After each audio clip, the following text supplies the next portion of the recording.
हमारा पहला सवाल है DNA with right handed helix 11 base pair per turn and angle of rotation per base is nearly 32.7 degree is called। तो यहाँ पर क्या पूछा गया है, यहाँ पर डीएनए के अलग अलग टाइप्स हैं उनके बारे में बात की गई है। तो उसमें से एक हमें टाइप के बारे में पूछा है। ओके, तो हम पहले ये पढ़ लेते हैं कि डीएनए के अलग अलग टाइप कौन से होते हैं। राइट, तो इसमें जैसे यहाँ पर देख सकते हो आप A B C and Z, बिल्कुल यही टाइप है। और ये क्या होते हैं और इनमें से ये चीज़ें जो पूछी गई हैं वो किस में मिलेगी वो हमें चेक करना है, बस ये एक सवाल है।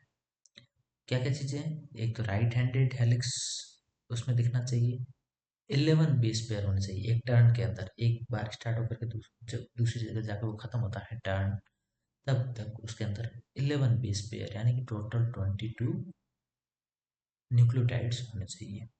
और एंगल ऑफ रोटेशन पर बेस यानी एक बेस से अगले बेस के बीच में जो रोटेशन आता है वो कितना होना चाहिए, 32.7 डिग्री। तो ऐसा कौन सा डीएनए है वो पूछा गया है ना। तो इसके लिए हम क्या करते हैं, पहले अलग अलग डीएनए के जो टाइप्स हैं उनके बारे में देख लेते हैं कि कौन कौन से डीएनए हैं। ठीक है, ओके, तो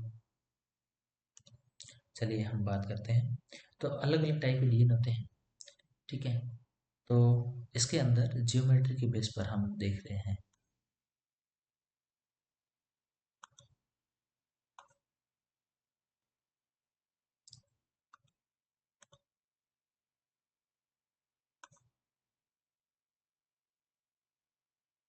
जियोमेट्री के बेस पर है डीएनए। ओके, तो ये जो कौन कौन से होते हैं, A DNA, B DNA, C DNA and Z DNA. Okay, तो ये जो है आपके अलग अलग टाइप के डीएनए। अब क्या है कि जो इधर वाले डीएनए होते हैं ए से लेकर के सी तक जो है, इनको हम बोलते हैं, ये कौन से डीएनए होते हैं, ये होते हैं right handed. Right handed means आप अपने राइट हैंड को किस तरफ घुमाते हो। ठीक है, तो ये जो मोड आता है ये होता है राइट हैंडेड। अपने राइट हैंड की तरफ से घुमाते हो तो राइट हैंडेड, उल्टा घुमाते हो तो लेफ्ट हैंड की तरफ जाता हो तो इसको बोलते हैं लेफ्ट हैंडेड। मीन्स ये इस तरफ रहेंगे और ये जो है इनका मोड इस तरफ रहेगा, अपोजिट डायरेक्शन में। ओके, जबकि इनका मोड इस तरफ रहेगा। ओके, तो ये हो गए राइट हैंडेड। ए डीएनए राइट हैंडेड है, बी डीएनए भी राइट हैंडेड है, सी डीएनए भी राइट हैंडेड है। और इधर से जो स्टार्ट होता है जेड, इसका नाम उल्टा इसीलिए दिया गया है सॉरी, इसीलिए दिया गया है क्योंकि यह क्या है, लेफ्ट हैंडेड है। तो एक चीज ये क्लियर हो गई कि राइट है तो इसका मतलब जेड वाला ऑप्शन तो हमारा कट गया। अब बचे ए बी और सी में से। ओके, तो हम एक एक करके देख लेते हैं क्या डिफरेंस है। ओके, ए जो होता है, ए के अंदर बेस पेयर कितने होते हैं, 11। ओके, ए के अंदर बेस पेयर है 11, बी के अंदर कितने होते हैं 10, लेकिन लेटेस्ट अभी जो माने जाते हैं वो कितने हैं 10.5। ठीक है, पहले ये माना जाता था 10 और अभी लेटेस्ट जो है उसके अंदर हम इसको 10.5 मानते हैं। ठीक है, ये ध्यान रखना है क्योंकि कई बार जैसे जान पूछ के ये पूछ भी ले। ठीक है, और सी के अंदर बेस पेयर कितने होते हैं पर टर्न के अंदर, एक टर्न में होते हैं 9.33। ओके, तो सीधे से हमारा पहला एक जवाब हमें ये मिल गया, राइट हैंडेड चाहिए था आंसर, दूसरा चाहिए था कि 11 बेस पेयर हो। ओके, तो हमें दोनों चीज़ें मिल गई है। थर्ड थर्ड जो हमारी चीज़ पूछी गई थी वो ये था कि इसके अंदर आप देख सकते हो, इसमें पूछा गया है एंगल ऑफ रोटेशन पर base pair is nearly about कितना होना चाहिए, 32.7 डिग्री। ओके, 32.7 डिग्री रोटेशन होना चाहिए। ओके, तो इसमें देखते हैं ए का रोटेशन कितना होता है, ये होता है 32.7 डिग्री। ओके, ये है रोटेशन इसका। अब रोटेशन और बेस पेयर में क्या डिफरेंस है? एक्चुअली बेस पेयर जो होते हैं ये इस तरह से, जैसे मान लीजिए ये एक मैं इसको अलग से बना के बताता हूँ। सपोज ये एक डीएनए है, ओके, एक स्ट्रैंड है डीएनए का, यहाँ पर दूसरा स्ट्रैंड है डीएनए का।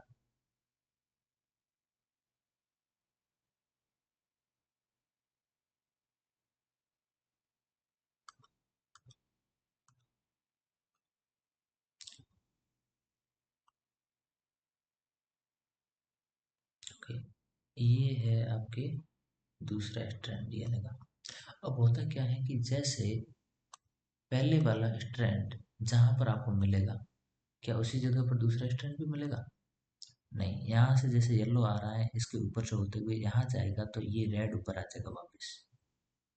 ओके, फिर यहाँ से वापस क्या हो जाएगा, ये रेड इसके नीचे से होते हुए फिर जाएगा, तो इस तरह से। तो इसका मतलब जब वापस आप इसको आगे बढ़ा के देखो कितना आता है फर्क, इस तरह से आप वापस चलाते हो तो ये रेड है और ये है येलो।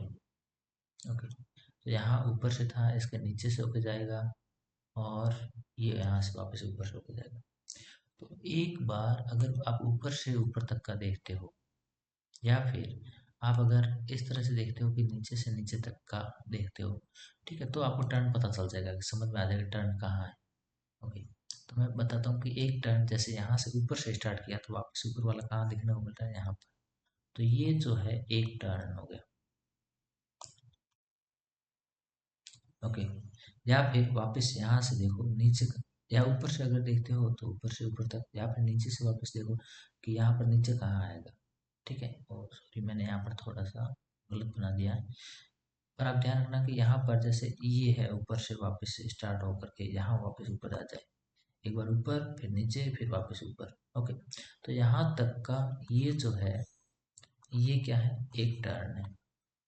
तो इस टर्न के अंदर कितने न्यूक्लियोटाइड्स यहाँ पर प्रेजेंट होते हैं उसको बोलते हैं, जैसे यहाँ पर जितने भी न्यूक्लियोटाइड्स आपको जो मिलेंगे, ठीक है, तो वो सारे क्या हो जाएंगे, ये जो भी न्यूक्लियोटाइड्स हैं ये शो करते हैं कि इनके बीच में बेस पेयर कितने हैं। मान लीजिए यहाँ पर एक दो तीन चार, ये बेस पेयर है, ये पाँच, एक दो तीन चार और ये पाँच। ओके, तो इस तरह से होता है जनरली। यहाँ तक के अंदर एक आधे में हाफ में पाँच और अगले हाफ में पाँच, इस तरह से। तो ये एक बी डीएनए की स्ट्रक्चर है जिसके अंदर हम 10 मानते हैं या 10.5 मानते हैं, वो यहाँ पर होता है। तो ए डीएनए के अंदर ये कैसे होते हैं, कितने होते हैं, 11। 11 बेस पेयर। बेस पेयर क्यों? क्योंकि एक स्ट्रैंड इधर से एक स्ट्रैंड इधर से, इनके बीच में ये जैसे है। ओके, तो यहाँ पर मान लीजिए ए है तो इधर हो जाएगा टी, यहाँ सी है तो यहाँ हो जाएगा जी। तो एक बेस ये एक बेस ये, तो इसलिए इसको बोलते हैं बेस पेयर। ओके, तो ये हो गया बेस पेयर। इट मीन्स एक बेस पेयर की हम बात कर रहे हैं, तो यानी कि टोटल अगर 11 बेस पेयर हम कह रहे हैं तो इसका मतलब इसके अंदर कितने न्यूक्लियोटाइड होने चाहिए, इतने एक राउंड के अंदर टोटल न्यूक्लियोटाइड होने चाहिए आपके पास, ये हो जाएंगे टोटल 22। ओके, तो ये हो जाएंगे आपके पास टोटल 22। ठीक है, तो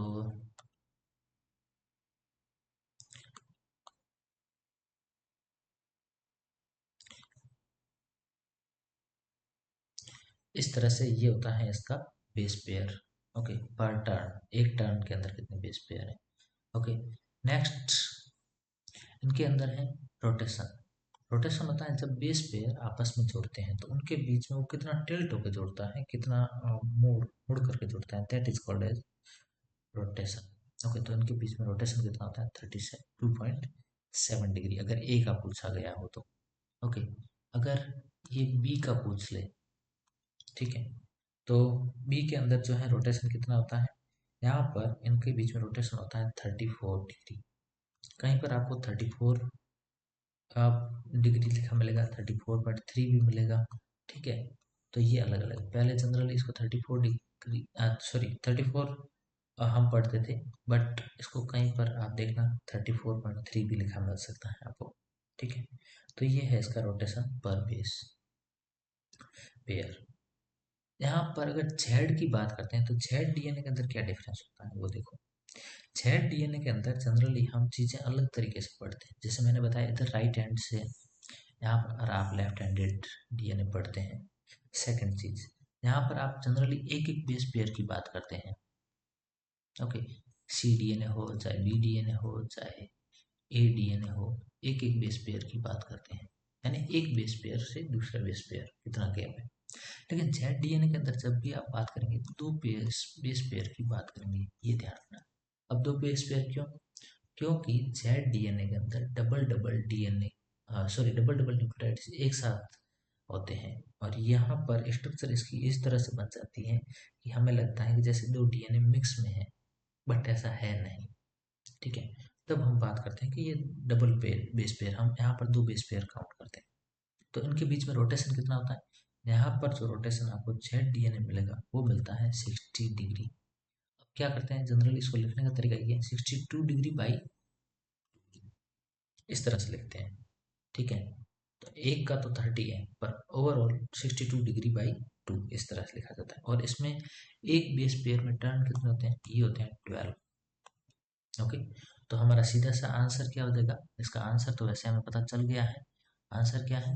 ए है हमारे क्वेश्चन का, क्योंकि इसके अंदर 11 बेस पेयर न्यूक्लियोटाइड भी होते हैं, 32.7 डिग्री भी होता है इनका पर रोटेशन जो होता है, रोटेशन। और राइट हैंडेड ये है। ठीक है, बाकी इंफॉर्मेशन आप नोट कर लीजिए जो आपको चाहिए, कभी दूसरे डीएनए के बारे में अगर पूछा जाए तो। ओके।